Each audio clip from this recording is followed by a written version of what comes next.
Hi friends, welcome to my channel Yana వంటకాలు. ఈరోజు నేను మీకు ఫ్రూట్ కస్టర్డ్ ఏ విధంగా తయారు చేయాలో మీకు చేసి చూపిస్తాను. ఆ ప్రాసెస్ ఏంటో చూద్దాం. ఈ రెసిపీ చాలా బాగుంటుందండి. వేడి చేసినప్పుడు తాగితే చాలా చలవ చేస్తుంది. మీరు కూడా ట్రై చేయండి. మీ ఇంట్లో ఏ రకాల ఫ్రూట్స్ ఉన్నాయో అన్ని రకాల ఫ్రూట్స్ కూడా దీంట్లో వేసుకోవచ్చు. నేనైతే ద్రాక్ష పళ్ళు, దానిమ్మ గింజలు వేసానండి. నేను దీనికోసం చిన్న గ్లాసు సగ్గుబియ్యం తీసుకున్నాను. ఒక గిన్నెలో 2 గ్లాసులు నీళ్లు వేసుకుని నీళ్లు మరిగించుకోవాలి. నీళ్లు మరిగిన తర్వాత ఈ చిన్న సగ్గుబియ్యం దాంట్లో వేసేసుకోవాలి. సగ్గుబియ్యాన్ని ఉడికించుకోవాలి.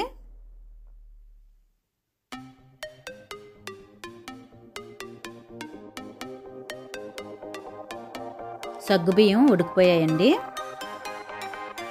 స్టవ్ ఆఫ్ చేసుకుని ఈ సగ్గుబియ్యంలో చన్నీళ్ళు వేసుకుని బాగా కడుక్కోవాలి. ఎందుకంటే ఒకదానికొకటి అంటుకోకుండా ఉంటుంది. 2-3 సార్లు కడిగిన తర్వాత ఇలాగ వడపోసుకోవాలి. దీన్ని పక్కన పెట్టుకుందాం. మరొక గిన్నెలో 2 గ్లాసుల పాలు తీసుకున్నాను. చిక్కన పాలు 1/2 లీటర్ పాలు అవుతాయండి. దీన్ని మరిగించుకోవాలి. పాలు మరిగేలోపు మరొక గిన్నెలో 2 స్పూన్లు మిల్క్ పౌడర్ తీసుకోవాలి. పాలు మరుగుతున్నాయి కదా, దాంట్లో పంచదార కూడా వేసానండి. పంచదార వేసిన తర్వాత ఈ విధంగా కలపాలి. దాంట్లో పాల పౌడర్ తీసుకున్నాం కదా, దాన్ని కూడా వేసేసుకోవాలి. వేసేసుకుని ఉండలు లేకుండా కలుపుకోవాలి.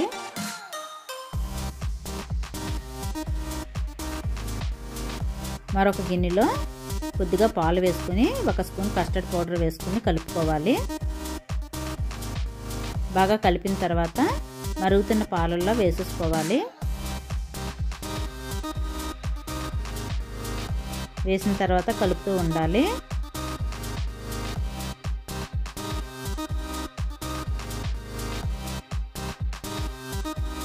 కొద్దిగా దగ్గరికి అయ్యేంత వరకు కలుపుకుని దించేసుకుని చల్లారనివ్వాలి.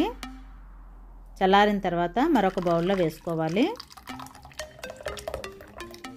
మనం ఉడికించుకున్న సగ్గుబియ్యాన్ని కూడా దాంట్లో వేసేసుకోవాలి.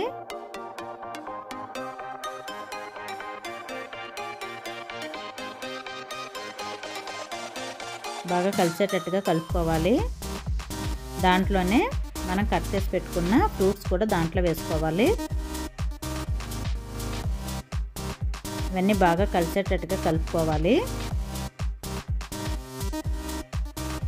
ఇలా కలిపిన తర్వాత ఫ్రిడ్జ్లో 1 గంట పాటు పెట్టుకుంటే చాలా బాగుంటుందండి. నేను ఫ్రిడ్జ్లో పెట్టి తీసాను. చల్లచల్లగా తింటే చాలా బాగుంటుంది. మీరు కూడా ఈ రెసిపీని ట్రై చేయండి. ఫస్ట్ టైం కనుక నా ఛానల్ చూసినట్లయితే లైక్ చేయండి, షేర్ చేయండి, సబ్స్క్రైబ్ చేయండి.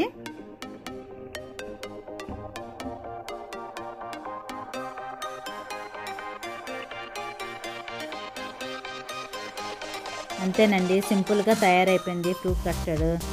మీరు కూడా ట్రై చేయండి.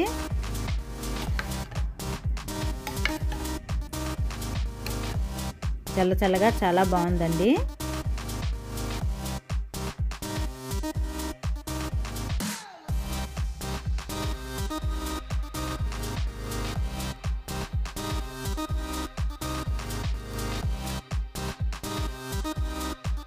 నేను చిన్న బౌల్లో వేసి సర్వ్ చేస్తున్నాను.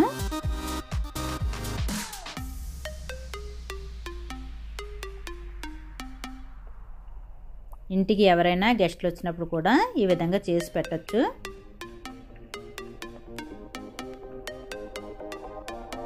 పిల్లలు కూడా ఇష్టంగా తింటారండి. మీరు కూడా ట్రై చేయండి.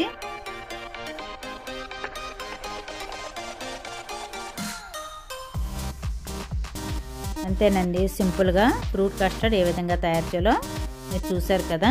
ఈ వీడియో మీకు నచ్చిందని నేను అనుకుంటున్నాను.